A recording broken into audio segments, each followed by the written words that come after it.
2 लाख रुपए का हॉस्पिटल का बिल आया और क्लेम मिला केवल 50,000। अगर आपने हेल्थ इंश्योरेंस प्लान लिया हुआ है और उसके बाद भी हॉस्पिटल में आपको एक्स्ट्रा पैसे पे करने पड़ रहे हैं तो आपके प्लान में कुछ ना कुछ तो गड़बड़ है। 2025 के अंदर हेल्थ इंश्योरेंस लेना और भी ट्रिकी हो जाएगा, कारण कई सारे नए प्रोडक्ट्स आ चुके हैं, फैंसी टर्म्स आ चुकी हैं और हिडन क्लॉजेस भी। सो इस वीडियो को लास्ट तक जरूर देखिएगा, क्योंकि आज हम ब्रेक डाउन करने जा रहे हैं आपके लिए कौन सा प्लान बेस्ट है और हेल्थ इंश्योरेंस लेने से पहले आपको किन किन चीजों का ध्यान रखना चाहिए। नमस्कार दोस्तों, मेरा नाम अंकित कोहली है और मैं एक वित्तीय सलाहकार हूं। आइए शुरू करते हैं काम की बात।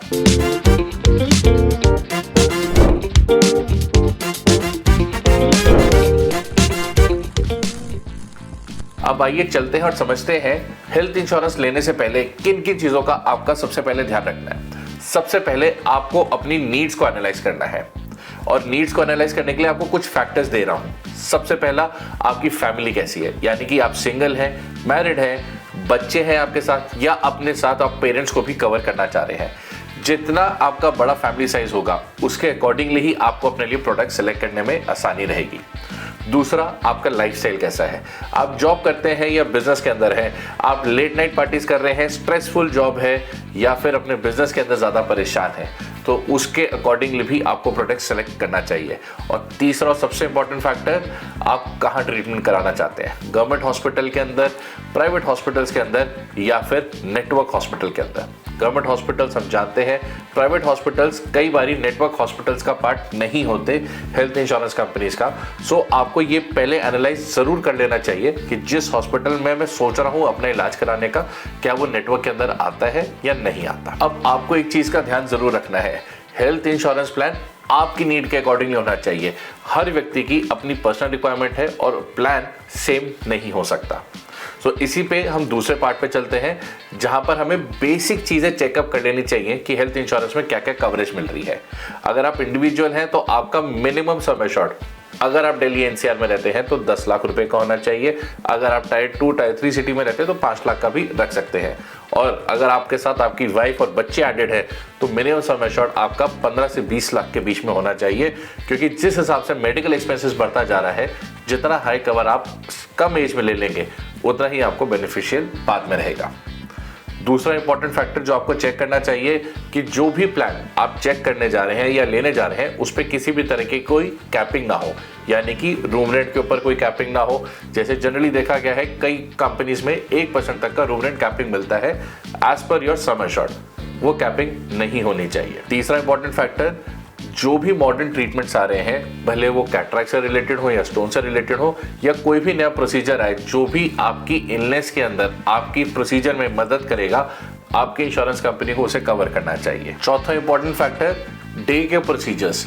आज की डेट के अंदर कई सारे ऐसे डे प्रोसीजर आ चुके हैं जो कि कई इंश्योरेंस कंपनी कवर करती है और कई नहीं करती, जैसे कि कैटरैक्ट की सर्जरी हो गई, कीमो की सर्जरीज हो गई, या अगर आपको अपना स्टोन का ट्रीटमेंट कराना है तो वो भी डे केयर में होता है, एक्सेट्रा बहुत सारी सर्जरीज हैं। सो प्लीज इंश्योर कीजिएगा आप जो भी हेल्थ इंश्योरेंस प्लान लेने जा रहे हैं उसके अंदर ये सारी कवरेज आपको मिले। इसके अलावा आपको ध्यान रखना है प्री एंड पोस्ट, कोई भी अगर आप हॉस्पिटलाइजेशन में जा रहे हैं तो एडमिट होने से पहले जो भी आपने डॉक्टर की कंसल्टेशन या फिर मेडिकल टेस्ट करवाए हैं या कोई भी सर्जरीज करवाई हैं, वो सारा का सारा प्री, और हॉस्पिटल में डिस्चार्ज होने के बाद जो भी आप ट्रीटमेंट लेंगे, दवाई खाएंगे, मेडिकल टेस्ट कराएंगे या डॉक्टर कंसल्टेशन लेंगे, ये सारा का सारा रीइंबर्समेंट में आपको मिल जाना चाहिए।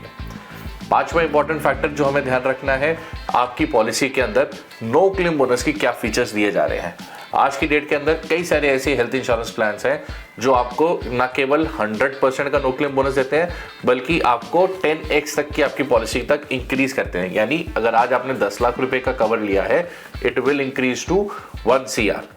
सो कई सारी चीजें हैं, कई सारी कंपनीज हैं, अलग अलग आपको एनसीबी फैक्टर्स दिए जा रहे हैं, आपको सेलेक्ट करना है आपके लिए क्या बेस्ट सूटेड है।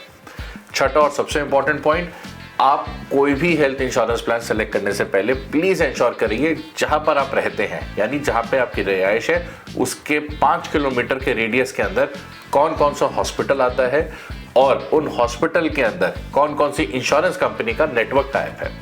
क्योंकि मेरे को इमरजेंसी के टाइम पे इन 5 किलोमीटर के रेडियस में ही कहीं जाना पड़ेगा, और अगर मैंने कोई ऐसी इंश्योरेंस कंपनी सेलेक्ट करी जिसका नेटवर्क टाइप नहीं है तो मुझे पहले अपनी पॉकेट से पैसे देने पड़ेंगे और उसके बाद रीइंबर्समेंट में क्लेम करना पड़ेगा।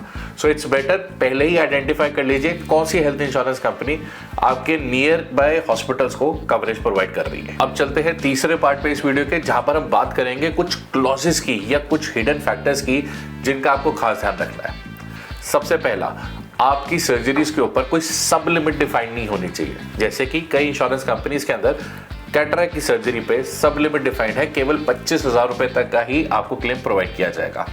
प्लीज इंश्योर कीजिए इस तरह की इंश्योरेंस कंपनी साथ टाइप करने में, बिकॉज कल को आपने पॉलिसी तो ले ली बट आपका कैटरैक्ट सर्जरी का क्लेम आए लेट्स से 60,000, 25,000 इंश्योरेंस कंपनी देगी, 35,000 अपनी पॉकेट से एक्स्ट्रा पे करना पड़ेगा। कोई फायदा नहीं है उस चीज का। दूसरा इंपॉर्टेंट क्लॉज जिसका आपको खास ध्यान रखना है, आपकी हेल्थ इंश्योरेंस पॉलिसी के अंदर कोई भी को पेमेंट का क्लॉज नहीं होना चाहिए। यानी कि अगर आपने लेट से 5 लाख की पॉलिसी ली है, कंपनी आपको कहेगी कि आपको 10% तक का कोई भी बिल आएगा अपनी पॉकेट से बियर करना है। सो अल्टीमेटली आपको 4.5 लाख रुपए का ही क्लेम मिल रहा है, 50,000 तो आपको अपनी पॉकेट से पे करना पड़ रहा है अलॉन्ग विद द प्रीमियम जो आपने इंश्योरेंस पॉलिसी के लिए दिया था। सो प्लीज इंश्योर कीजिएगा को पेमेंट नहीं ऑप्ट करनी। और तीसरा और सबसे महत्वपूर्ण क्लॉज, आपके प्री एग्जिस्टिंग इलनेस के ऊपर जनरली देखा गया 2 से लेकर 4 साल तक का वेटिंग क्लॉज लगता है।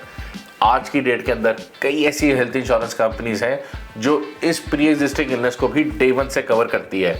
और खास तौर पे जब आप पोर्टेबिलिटी के फैक्टर में जाते हैं और आपकी पॉलिसी को चलते हुए 2 साल या 3 साल हो चुके हैं, प्री एग्जिस्टिंग इलनेस भी डे 1 से कवर मिलती है। अगर आपको इस चीज की जानकारी नहीं है सो प्लीज इंश्योरेंस कंपनी से बात कीजिए और सेलेक्ट करते वक्त ध्यान रखिएगा कि मैं अगर पोर्ट आउट भी कर रहा हूं किसी और इंश्योरेंस कंपनी में या मैं नई पॉलिसी भी ले रहा हूं, मुझे पहले दिन से अपनी जो भी इलनेस है उसकी कवरेज प्रोवाइड की जाए। अभी तक वीडियो के अंदर हमने देख लिया कि किन किन बातों का हमें ध्यान रखना चाहिए। सबसे पहले अपने लिए हमारी रिक्वायरमेंट क्या है वो एनालाइज करना है। दूसरा, हमें ध्यान रखना है कि बेसिक मेरी पॉलिसी के अंदर क्या क्या फीचर्स होने चाहिए। तीसरा, इस प्लान के अंदर क्या क्या क्लॉजेस हैं जो मुझे अवॉइड करने हैं लेने के लिए। अब चलते हैं चौथे सेगमेंट पे, जहां पे हम बात करेंगे कुछ एड ऑन्स की जो आपकी पॉलिसी को 4 चांद लगा देंगे और एनहांस करेंगे आपकी कवरेज को। तो सबसे पहला बेनिफिट है रिस्टोरेशन बेनिफिट। इसको हर इंश्योरेंस कंपनी ने कुछ अलग अलग नाम दिया है, जैसे कि रिस्टोरेशन, रीफिल या रीअश्योरेंस। ये सारे क्लॉजेस सेम हैं और इसका सिंपल सा मतलब ये है कि अगर आपकी बेस पॉलिसी का कवरेज खत्म हो जाता है 1 ईयर के अंदर, सेम ईयर के अंदर आप दोबारा से इक्वलेंट टू रिस्टोरेशन अमाउंट, यानी कि आपने 10 लाख की अगर पॉलिसी ली है और 10 लाख 1 साल में एग्जॉस्ट हो जाता है, तो रिमेनिंग ईयर के अंदर भी आप 10 लाख रुपए तक का क्लेम कर सकते हैं without paying any extra money. ये कई इंश्योरेंस कंपनीज के अंदर इनबिल्ट फीचर्स के तौर पे आता है। दूसरा इंपॉर्टेंट एड ऑन है no claim bonus booster. No claim bonus जैसे हमने पहले भी डिस्कस करा था कि अगर आपका कोई भी क्लेम फ्री ईयर आता है तो इंश्योरेंस कंपनी आपकी कवरेज बढ़ा देती है एक सर्टेन परसेंटेज से। बट जैसे ही आप एनसीबी बूस्टर प्लान लेते हैं या एक राइडर ऐड कर लेते हैं, आपकी कवरेज 10x से बढ़ के 100x तक जा सकती है। हर इंश्योरेंस कंपनी का वेरिएबल रहता है, जैसे नीवा बूपा 100x तक कवरेज देती है, उसी के अंदर वो 5x तक की कवरेज भी देती है और 3x की कवरेज भी प्रोवाइड करी जाती है। इसके अलावा आपको साथ मैटरनिटी का बेनिफिट भी एड ऑन में ले सकते हैं। अगर आप यंग मैरिड कपल हैं तो आपके लिए ये एक बेहतरीन ऑप्शन है। आज की डेट के अंदर कई इंश्योरेंस कंपनी 50,000 से लेके 1 लाख रुपए तक की भी कवरेज आपको प्रोवाइड करती है इन केस ऑफ मैटरनिटी।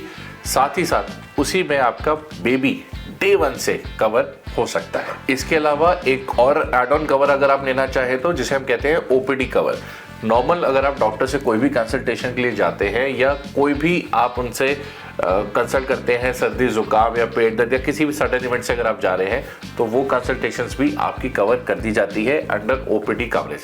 सारी इंश्योरेंस कंपनी इसका बेनिफिट नहीं दे रही, बट कुछ लिमिटेड कंपनीज हैं जो ओपीडी कवर दे रही हैं। साथ ही साथ इसी के अंदर डेंटल कवर और आई ट्रीटमेंट का भी कवरेज आपको प्रोवाइड किया जाता है। अब हमने अपने प्रोडक्ट्स को या उनकी जानकारी को चेक तो कर लिया, बट मैं कौन से प्लेटफॉर्म पे जाऊं या कौन सी जगह पे जाके चेक करूं कि आपके लिए कौन सा हेल्थ इंश्योरेंस प्लान ज़्यादा फीचर्स प्रोवाइड कर रहा है।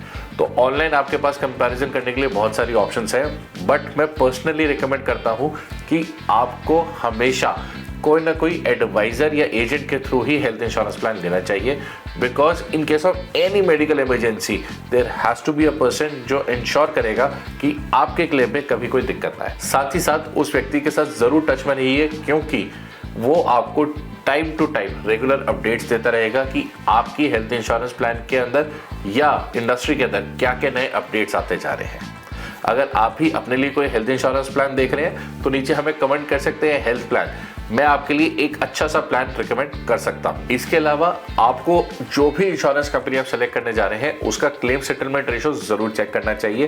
किस तरीके से इंश्योरेंस कंपनी अपने क्लेम्स को सेटल डाउन कर रही है, कितने परसेंटेज सेटलमेंट आ रही है, ये हमारे लिए फ्यूचर के हिसाब से बहुत सिक्योरिटी प्रोवाइड करेगा, क्योंकि कल को अगर क्लेम आता है तो इंश्योरेंस कंपनी केपेबल होनी चाहिए हमारे क्लेम्स को पास करने के लिए।